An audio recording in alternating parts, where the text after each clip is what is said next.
Hi friends, அஸ்ஸலாமு அலைக்கும். எல்லாரும் நல்லா இருக்கீங்களா? நாங்கள் ரொம்பவே நல்லாயிருக்கோம். இன்றைக்கி நம்ம ரொம்ப சிம்பிளாக செய்யக்கூடிய ஒரு ஒன் பாட் ரெசிபி தான் பார்க்க போகிறோம். வெஜிடபிள் புலாவ். இது ரொம்ப சிம்பிளாக இருந்தாலும் டேஸ்ட் ரொம்ப நல்லாயிருக்கும். இப்போ இதை எப்படி செய்கிறது அப்படிங்கிறத சட்டுன்னு பார்க்கலாம் வாங்க. ஸ்டவ் ஆன் பண்ணி நான் குக்கர் ஹீட் பண்ணிக்கிறேன். குக்கர் ஹீட் ஆன உடனே ஒரு 4 டேபிள் ஸ்பூன் போல் ஆயில் ப்ளஸ் கொஞ்சமாக நெய்யும் சேர்த்துக்கிறேன். நெய் நல்லா மெல்ட் ஆகி வரட்டும். நெய் மெல்ட் ஆன உடனே நம்ம ஹோல் கரம் மசாலா சேர்த்துக்கலாம்.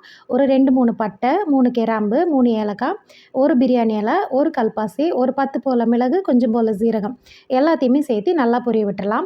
ஒரு பெரிய வெங்காயத்தை ஸ்லைஸ் பண்ண வச்சுருக்கேன். அதையுமே இது கூட சேர்த்து ஒரு 4 பச்சை மிளகாயும் சேர்த்துமே வதக்கி விட்டுக்கலாம். வெங்காயம் ஓரளவுக்கு வதங்கினா போதும், கலர் சேஞ்ச் ஆகக்கூடாது. இந்த ஸ்டேஜில் நம்ம கட் பண்ணி வச்சுருக்கிற வெஜிடபிள்ஸையுமே சேர்த்துக்கலாம். வெஜிடபிள்ஸ் நம்ம விருப்பம் போல் கேரட், பீன்ஸ், உருளைக்கிழங்கு, பட்டாணி, காலிஃப்ளவர் இதில் எது வேணாலுமே நம்ம சேர்த்துக்கலாம். இப்போ வெஜிடபிள்ஸ் ஓரளவுக்கு வதங்கி வரட்டும். வதங்கி வந்த உடனே நம்ம தேவையான அளவு உப்பு, கொஞ்சமாக வாசனைக்கு புதினா இலை ரெண்டையுமே சேர்த்து லைட்டாக வதக்கிக்கலாம். வெஜிடபிள்ஸ் ஓரளவுக்கு வதங்கி வந்த உடனே ஒரு 3/4 டேபிள் ஸ்பூன் அளவுக்கு இஞ்சி பூண்டு பேஸ்ட்டு சேர்த்துக்கிறேன்.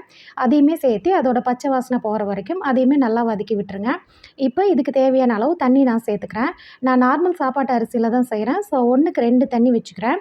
நீங்கள் உங்களுக்கு விருப்பம் போல் பாஸ்மதி அரிசியில் இல்லை நார்மல் அரிசியில் கூட செய்யலாம். எதில் செஞ்சாலுமே ரொம்ப சூப்பராக வரும். தண்ணி நல்லா கொதித்து வரும்போது உப்பு செக் பண்ணிவிட்டு ரைஸை ஆட் பண்ணிக்கலாம். நார்மலாக எத்தனை விசில் விடுவீங்களோ அது விட்டுக்கலாம். நான் இன்றைக்கி 2 விசில் விட்டு எடுத்துக்கிறேன். விசில் ரிலீஸ் ஆனதுக்கப்புறம் கொஞ்சமாக பொறுமையாக ஓப்பன் பண்ணி கிளறி விடுங்க. நல்லா பொலன்னு உதிரியாக உங்களுக்கு நல்ல வாசனையாக இருக்கும். இப்போ உங்களுக்கு சூப்பரான வெஜ் புலாவ் உங்களுக்கு டக்குன்னு ரெடி ஆகிடுச்சு. இது ரொம்ப காரம் இல்லாமல் மைல்டான டேஸ்ட்டில் இருக்கிறனால கொஞ்சம் சுருக்குன்னு பொட்டேட்டோ ஃப்ரை, முட்டை மசாலா இல்லைனா கத்திரிக்காய் ஃப்ரை அந்த மாதிரி தொட்டுக்கிட்டு சாப்பிட்டா ரொம்பவே நல்லாயிருக்கும். நான் இன்றைக்கி சோயா கிரேவி தான் செஞ்சுருக்கேன். இந்த காம்பினேஷன் ரொம்பவே சூப்பராக இருக்கும். லஞ்ச் பாக்ஸுக்கு கொடுத்து விட்றதுக்குமே இது ரொம்ப சூப்பரான ரெசிபி இது. நீங்களும் கண்டிப்பாக ட்ரை பண்ணி பாருங்கள். ரெசிபி பிடிச்சிருந்துன்னா சின்னதாக ஒரு லைக் கொடுத்துருங்க. நம்ம சேனலை புதுசாக பார்க்குறவங்க நம்ம சேனல் ஆஹா வேர்ல்டு சப்ஸ்கிரைப் பண்ணுங்கள். நெக்ஸ்ட் ஒரு சூப்பரான வீடியோவில் எல்லாரையும் மீட் பண்ணுறேன். தேங்க்ஸ் ஃபார் வாட்சிங்.